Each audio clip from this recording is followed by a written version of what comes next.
তোমাদের মনে সবারই একটাই প্রশ্ন, যারা তোমরা বিদেশে আছো, যারা বাইরে ইনকাম করার জন্য গেছো, যারা তোমাদের বাড়ি সংসার নিজের রোজি রোজগারের জন্য বাইরে টাকা ইনকাম করার জন্য গেছো, তোমাদের মনে একটাই শুধু প্রশ্ন যে আমাদের কি বাড়ি ভোটে যেতেই হবে?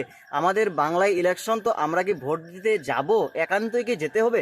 তো বন্ধুরা, আমি একটা কথা বলতে চাই যে তোমাদের যদি কোনো একান্ত অসুবিধা থাকে, মানে এক কথা অসুবিধা যদি থাকে, তোমরা যদি বাড়ি না আসতে পারো, এক কথা অনেক দূরে আছো, যে বাড়ি আসতে তোমাদের অসুবিধা হচ্ছে, তাহলে আমি সাজেস্ট করব যে তোমাদের না আসলেও কোনো অসুবিধা নাই, ঠিক আছে?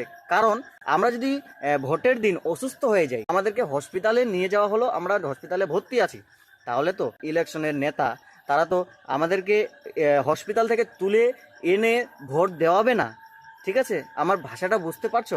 আমি যেটা বলতে চাচ্ছি, তোমাদের যদি একান্তই অসুবিধা থাকে, তোমরা যদি না আসতে পারো, তাহলে বন্ধুরা তোমাদের কোনো অসুবিধা হবে না। আমি যেটা আমার নলেজ থেকে তোমাদেরকে শেয়ার করছি। তোমরা যদি এখন মনে করো যে বন্ধুরা আমি ওকে মানে জেতাবো, হ্যাঁ, তুমি যাকে জেতাতে চাচ্ছ যদি তুমি ওটা ভাবো, তাহলে বন্ধুরা তোমরা বাড়ি আসো। কারণটা বলে দিচ্ছি, যে তুমি যাকে জেতাতে চাচ্ছ সে কিন্তু একটা ভোটের জন্য হারতে পারে। সেই ভোটটা যদি তোমার হয়, তাহলে বন্ধু তুমি বাড়ি আসতে পারো।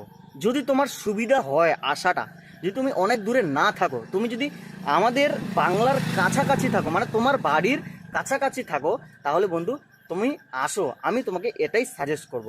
তো বন্ধুরা, আমার বার্তাটা তোমাদেরকে কেমন লাগলো অবশ্যই কমেন্ট করবে, তোমাদের মতামত শেয়ার করবে। তোমরা সবাই ভালো থাকবে, সুস্থ থাকবে। জয় হিন্দ, জয় ভারত, টাটা, বাই বাই।